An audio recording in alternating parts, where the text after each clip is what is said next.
Kanalınıza salam dostlar. Kanalıma və videoma xoş gəlmisiniz. Necəsiniz? Ümid edirəm ki, yaxşı olarsınız. Bugün yeni danışırıq. Yenə bir bizə videosu, yenə mən Banu sizlərlənəm. Demək bugün müəyyən mövzular var ki, onlar haqqında sizlə tam səmimi və ətraflı danışmaq istəyirəm. Bunlar bir çox mövzulardır. İmtahan ərəfəsi cəmiyyət, ümumən imtahan prosesləri, ixtisaslar, ixtisas seçiminə ailə müdaxiləsi və yaxud da cəmiyyətin müdaxiləsi, ballar barədə cəmiyyətin düşüncəsi və s. kimi mövzular haqqında danışmaq istəyirəm. Əvvəlcə onu demək istəyirəm ki, mən bu il məzun olmuşam. Mən 2026-cı ildə buraxılış bloq fənlərindən imtahan vermişəm və bir abituriyent kimi, artıq düzdür abituriyent dönəmi bitib, amma yəni bir abituriyent olmuş insan kimi yaşadığım hadisələrdən, gördüklərimdən, tək özümdən yox, ətrafımdan gördüyüm və şahid olduğum mövzulardan sizlərlə danışmaq istəyirəm. Niyə? Çünki niyə də ki yox. Və videonun gələcək dəqiqələrində niyə belə danışmağa meyilli olduğumu siz də başa düşə bilərsiniz. Hətta indi də başa düşmüş ola bilərsiniz. Əvvəlcə onu demək istəyirəm ki, biz abituriyentlər, bu imtahan ili elə bir şeydir ki, elə bir ildir ki, bu il biz çox gərgin oluruq, çox müəyyən gərginliklə, stresslə üz-üzə qalırıq və bu çox normaldır. Çünki bizdən gözləntilər olur, ailəmizin gözləntiləri olur, qohum-əqraba gözləntiləri olur və maraq doğurur. Əgər siz imtahan verən nəsildə imtahan verən abituriyentsinizsə, bir nəsildə, o nəsildəki bütün qohum-əqrabalarınız sizdən yaxşı və ya pis, sizdən balınızı soruşacaqlar, necə keçdi deyəcəklər. Amma elə olur ki, imtahan müddətində sizdən soruşmalar necə gedir, hazırlıqların, yorulursanmı, öhdəsindən gələ bilirsənmi? Bu sualları verməyənlər imtahan müddətində gəlib imtahanın nəticəsi açıqlandıqda sizdən balınızı soruşanda sizə təsir edə bilər. Bu mənim də başıma gəlib və mənə də təsir edib normal olaraq, amma ona dönüb baxdıqda, yəni niyə olduğunu başa düşmək olur. Çünki həmin il biz çox gərgin oluruq və o hadisələr bizə normal gəlmir. Əvvəlcə onu demək istəyirəm ki, imtahan verirsinizsə, yəni gələcəkdə verəcəksinizsə və sizdən nəticələrinizi falan soruşacaqlarsa və bu sizin yəni mənfi, əgər az yazmısınızsa, nəticənizi demək istəmirsinizsə deməyin, o heç. Amma onu deyə bilərəm ki, o günlərin hamısı keçəcək, yəni heç kimə, heç bir qohumunuza, heç bir tanışınıza sizin balınız o qədər də mühüm olmayacaq. Sadəcə bir anlıq soruşacaqlar və sonra unudacaqlar. Çünki siz müəyyən bir etapa çatandan sonra, müəyyən bir dönəmə varandan sonra, müəyyən bir yerə gələndən sonra heç kimə sizin balınız maraqlı olmayacaq və yaxşı, bir dəfə maraqlı oldu, bir dəfə soruşdular, bir dəfə müqayisə elədilər falan, amma o bitəcək, gedəcək olan bir dönəmdir. Ən azından bunun sonunun olacağını düşünün. Yəni keçid dövrü kimi düşünün. Yəni olacaq olan bir şeydir. Olub bitəcək. Yəni soruşacaqlar da, danışılacaq da, amma bir dönəmlik olacaq. Müəyyən bir müddətlik olacaq. Ən azından keçici olduğuna sevinin deyərəm. Çünki heç kimin ağlında qalmır nə sizin balınız, nə həmin il çəkdiyiniz əziyyət, nə başınıza gələn problem, bu, yəni heç kimə maraqlı olmur. Keçid kimi gəlib, keçir, gedir. Əvvəlcə bunu demək istədim. İmtahana siz hazırlaşırsınız. Həmin dönəm hər şey sizə yad gəlir. Hamısı sizə yad gəlir. Hər şey belə üst-üstə gəlirmiş kimi, bütün dünyanın yükünü, dərdini, qəmini siz çəkirmiş kimi hiss edirsiniz. Bəli, mən də o duyğuları yaşamışam. Onu bir söhbət kimi düşünün. Çünki elə bilin ki, yəni qarşı-qarşıya oturmuşuq. O atmosferdə yaratmaq üçün həqiqətən elə oturmuşam ki, sanki qarşımda biri var və elə danışıram. Həqiqətən mən də yaşamışam o duyğuları. Bütün dünyanın dərdi qəmi mənim çiyinlərimdəymiş kimi hiss eləmişəm. Və normaldır. Çünki qarşınızda bir proses var və siz o prosesin öhdəsindən gəlməlisiniz. Bir iş var, bir missiya var və siz o missiyanı tamamlamalısınız, yerinə yetirməlisiniz. Və bu sizə yük kimi gələ bilər. Düzdür. Bu bizim seçdiyimiz yoldur. Bir söz də var, məşhur bir sözdür ki, öz seçdiyin yolda yorulmaq nə böyük nemətdir. Amma biz yetməlik dövründə olduğumuz üçün, yaşımız bir o qədər də böyük olmadığı üçün yorulanda belə bizə hər şey buradaymış kimi gələ bilər. Yəni ona görə bilmirəm. Əslində mən hələ də o bura yığılanda olan hissləri idarə edə bilmirəm. Ona görə bu haqqda tam bir şey deyə bilmirəm. Sadəcə onu demək istəyirəm ki, mən sizi anlayıram və tək deyilsiniz. Bu hamının başına gələn bir prosesdir. Bunu demək istəyirəm çünki hələ də bu hissləri yaşayacaq yəni. Hələ o yaşlarımızdır bizim. Ona görə də nəsə bunun haqqında bir fikrim yoxdur ki, sizlə bölüşüm. Amma yəni onu deyə bilərəm ki, tək deyilsiniz bu barədə. Sonra ixtisas seçimi. İxtisas seçimi mən elə düşünürəm ki, düzdür. Yenə deyirəm. Bizim hələ 16-17 yaşımız var. Bəlkə 2018 ola bilər. Nəsə bu yaşlardayıq. Amma yaşımız yenə də ciddi bir rəqəm deyil. Həqiqətən. Yaşımız ciddi alınacaq bir rəqəm deyil. Hələ uşağıq. Hələ də həqiqətən uşağıq. Çünki biz öz başımıza qərarlar ala biləcək yaşda deyilik. Almalıyıq, amma o yaşda onları tam dərk eləyəcək ağılda, kapasitədə deyilik yəni hələ. Və ixtisas seçimi kimi bir yükümüz var. Amma mən onu deyə bilərəm ki, nə qədər o yaşda olmasaq da, nə qədər onu dərk eləməsək də, ixtisas seçimi bizim özümüzün seçəcəyi bir şey olmalıdır. Çünki, məsələn, saçınız dolaşıq olanda onu siz özünüz darayanda daha az ağrıdır. Nəinki dolaşıq saçı bir başqası darayanda. Yəni onda daha çox ağrı verir, düzdür? Saç olmasın, yaranızı mı üstünə nəsə maz çəkirsiniz yaranızın üstünə. Siz özünüz çəkəndə o ağrıya dözə bilirsiniz, amma başqası çəkəndə yox. Ona görə də ixtisas seçimi də mən elə fikirləşirəm. Əgər siz özünüz ixtisas seçimi eləsəz, yanlış və ya doğru, fərqi yoxdur. Onu siz eləsəz, o sizə ağır gəlməyəcək. Bunu mən seçmişəm deyəcəksiniz və sizin üçün o qədər də yük kimi gəlməyəcək. O sizin seçiminiz olub. Amma valideyn seçəndə, müəllim seçəndə, ətrafdan kənar şəxslərin müdaxiləsi olanda o ömür boyu sizə yük kimi gələcək. Hətta siz ondan müəyyən bir qazanc əldə edəcəyiniz ixtisas olsa da, gələcəyə çox yaxşı olan ixtisas olsa da, o sizə bir dönəmdə siz seçməmisiniz deyə, yəni sizə pis təsir edə bilər. Sizə yük kimi gələcək. Onu siz öhdəsindən müəyyən bir yerə kimi gələ biləcəksiniz. Ona görə düşünürəm ki, ixtisas seçimi daha çox abituriyentin öhdəsinə buraxılmalıdır. Təbii ki, valideynin də dəstəyi ilə, valideynin də istəkləri nəzərə alınaraqdan, amma daha çox abituriyentin öhdəsinə buraxılmalı olan bir prosesdir və mən də belə elədim. İxtisas seçimi haqqında onu deyə bilərəm ki, ağlımda olan bir neçə ixtisaslar var. Tək bir ixtisas yoxdur, amma birini dilə gətirib sizə deyə bilərəmsə, bu jurnalistika olar. Niyə? Çünki bilmirəm. Mən daha çox 9 mart buraxılış imtahanından sonra bir video paylaşdım və o video həqiqətən də belə çox marağa səbəb oldu, çox reaksiyalara səbəb oldu və mən o videodan sonra özümü tapdım. Dedim ki, mən bu videoda çox abituriyentin səsi oldum. Çünki yazırdılar şərhlərə ki, eyni problemi yaşadım. Mən nəyi bəyəndim? İnsanların səsi oldum. Onların haqqında, onların deyə bilmədiklərini, bəlkə də səsləndirə bilmədiklərini səsləndirdim və bu mənim üçün çox xoş oldu. Nə qədər acı bir təəssürat haqqında danışmış olsam da, hamının adından danışmaq, hamını təmsil eləmək mənim üçün çox xoş oldu və buna görə də mən özümə uyğun ixtisas kimi jurnalistikanı tapdım. Bunun bir neçə başqa səbəbləri də var. Hansı ki, mən uşaq olandan bəri heç Qəmrə Paşayevanı tanımıram, kimdir bilmirəm. Yəni o yaşlarımdan bəri atam mənə Qəmrə Paşayeva deyirdi. Yəni çox balacaydım. O vaxtdan bəri mənə Qəmrə Paşayeva deyirdi və mən sonra böyüdüm, araşdırdım Qəmrə Paşayeva. Ona görə də məhz jurnalistika sahəsini seçmək istədim. Yəni həm də atamın gözündə də mən elə olmuşam. O formada görüb məni həm təsəvvür eləyib, yəni insanların səsi olaraq, xalqın adamı olaraq təsəvvür eləyib atam da məni. Ona görə də məhz jurnalistikanı seçmək istəyirəm. Onsuz da hələ ixtisas seçmə prosesi qarşımızdadır. Balım jurnalistika keçid balından yüksəkdir. Jurnalistika səhv eləmirəmsə 3 universitetdə olmalıdır. Bakı Dövlət Dillər və Slavyan universitetlərində hər üçünə də yəni yazmağı düşünürəm. İnşallah xeyirlisi hansına qismət olar. Fərqli ixtisaslarda yazacağam. Çünki 15 ixtisas yazmaq imkanımız var. Yenə də ki, yəni yazmayım hamısını. Yəni çox yazmaq fikirləşirəm. Düzdür, əsas istədiyim jurnalistikadır. Amma indi işimizi şansla da buraxmamalıyıq da yəqin ki. Belə.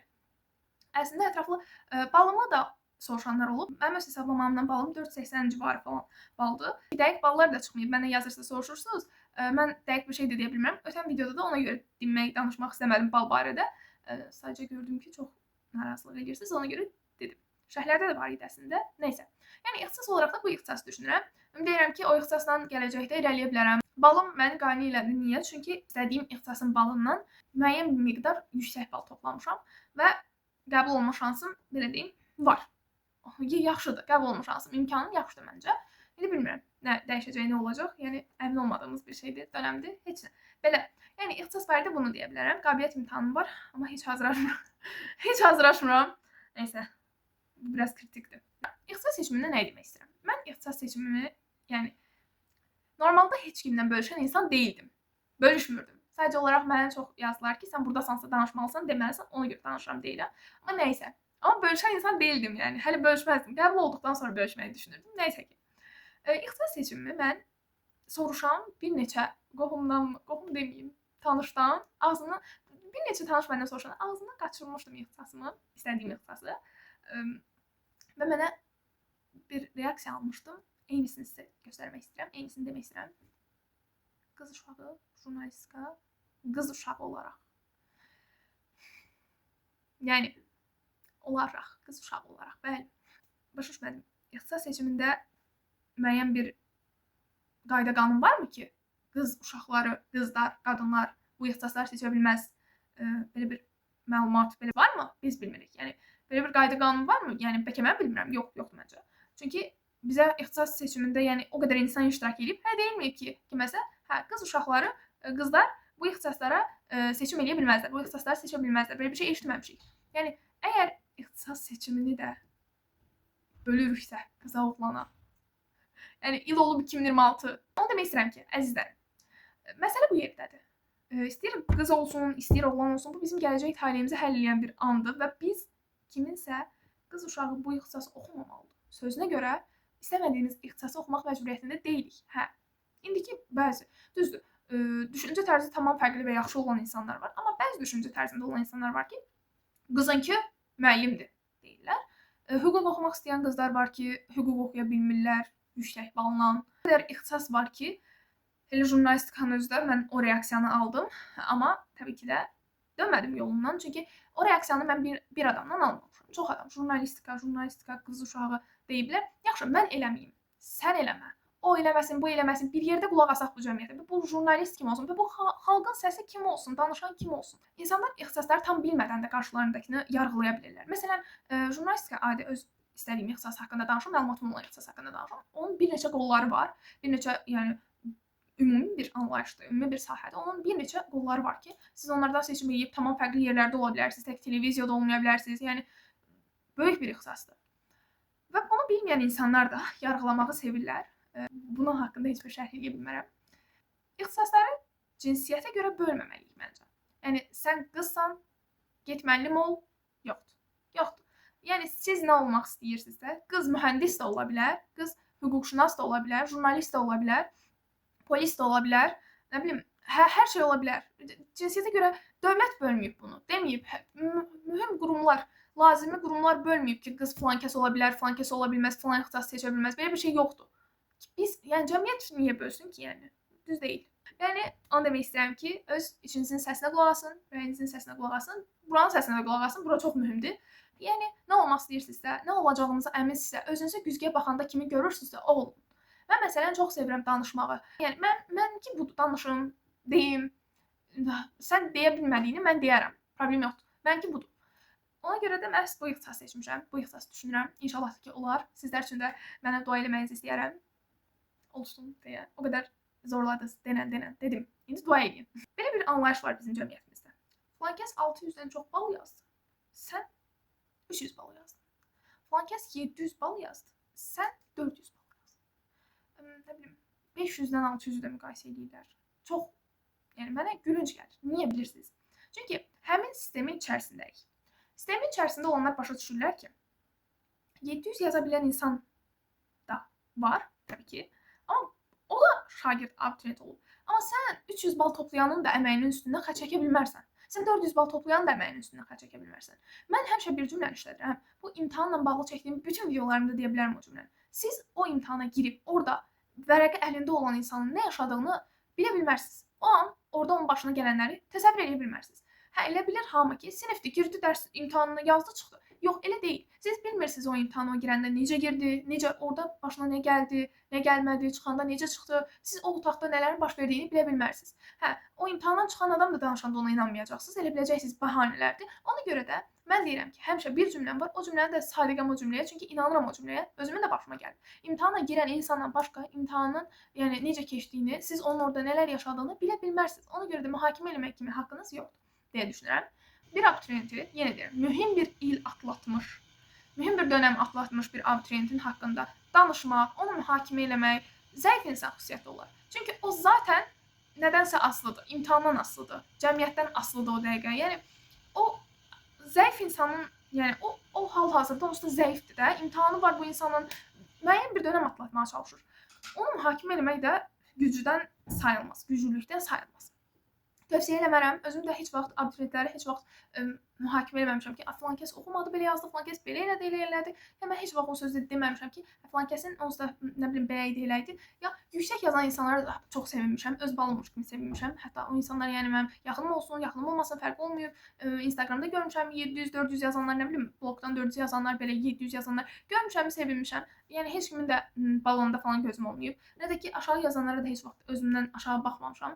Mən məsələn balım nə yuxarı deyil, nə də aşağı deyil. Amma mən nə özümdən yuxarı olan ballara həsəd aparmamışam, nə də ki, özümdən aşağı olan ballara özümdən aşağı baxmamışam. Yəni belə, bunu da hamıya, bütün abituriyentlərə tövsiyə edirəm. Bunu mən dilə gətirirəm ki, hə, mən beləyəm deyə yox. Sadəcə olaraq hamıya tövsiyə edirəm və belə olmalıdır. Olması gərəkən budur yəni. Nəysə, də onu demək istəyirəm ki, 600-dən çox yazan abituriyentin müəyyən bir bacarığı o imtahanı yaxşı yazmaqdır. O onun bacarığıdır. Amma siz 300 bal yazan abituriyentin, nə bilim 300-lərdə yazan abituriyentin nə bacarıqlara malik olduğunu bilə bilmərsiniz. Ona görə də insanlar balla müqayisə etməyi başını buraxmaq lazımdır. Balla insanları müqayisə etmək doğru deyil. Bu bilsiniz nəyə oxşuyur? O filan qədər yaxşılıq eləyib üzdə. Filan kəs də filan qədər yaxşılıq eləyib. Hansı daha yaxşı insandır? Üzünə baxanda da hansı daha yaxşı insan? Ona oxşuyur. Yəni çox gülüncdür, o qədər gülüncdür, yəni düşünün. Yəni mən burada bilmirəm necə danışıram, necə səslənir fikirlərim mən, amma bunların hamısını normal tonda, normal formada çatdırmağa çalışıram. İndi deyirəm oradan da düz başa düşülərəm. Yəni yanlış anlaşılmaq istəmirəm təbii ki də. Yaxşı formada deməyə çalışıram. Sadəcə olaraqca o abituriyentlərə psixoloji təsir eləməməyinizi səsləyirəm sizin. Yəni eləməyək. Çünki abituriyentə həqiqətən həmin il hər şey təsir edir. O tələbə olana kimi hər şey təsir edir ona. Çünki başa düşürəm, həqiqətən başa düşürəm. Bunlar haqqında ümid edirəm ki, ümumi bir açıqlama vermiş olaram. Tövsiyə videosu ayrı çəkəcəm. Bu bəsdir. Tövsiyə videosunu bir başqa video kimi çəkəcəm. Ona da qulaq asarsınız, ona da baxarsınız. Bir başqa tövsiyə videosu çəkəcəm. Orada da ümumi 3-cü qruplara tövsiyə videosu çəkəcəm. Bir də 11-ci sinif buraxılış imtahanı hazırlaşanlar üçün tövsiyə videosu çəkəcəm. Yəni o ikisi ümumən tövsiyə videosunda bir olacaq. Öz fikirlərimi bölüşəcəm sizdən. Fikir mübadiləsi. Ümid edirəm videom xoşunuza gələr və səmimi bir söhbət olduğunu düşünürəm. Videomu baxdınızsa, bura kimi gəlmisinizsə, bir dənə like atın, bir də abunə olun, baxıb keçməyin. Çünki bu da mənim irəliləmək istədiyim bir yerdir. Siz də mənə belə dəstək ola bilərsiniz. Mən sizlə danışaraq sizə dəstək olmağa çalışıram. Siz də mənə abunə olaraq, mən paylaşaraq dəstək ola bilərsiniz. Nəysə, indidən təşəkkür edirəm hamınıza. Sağ olun, salamat qalın. İnşallah hər şeyin ən yaxşısı sizin olar.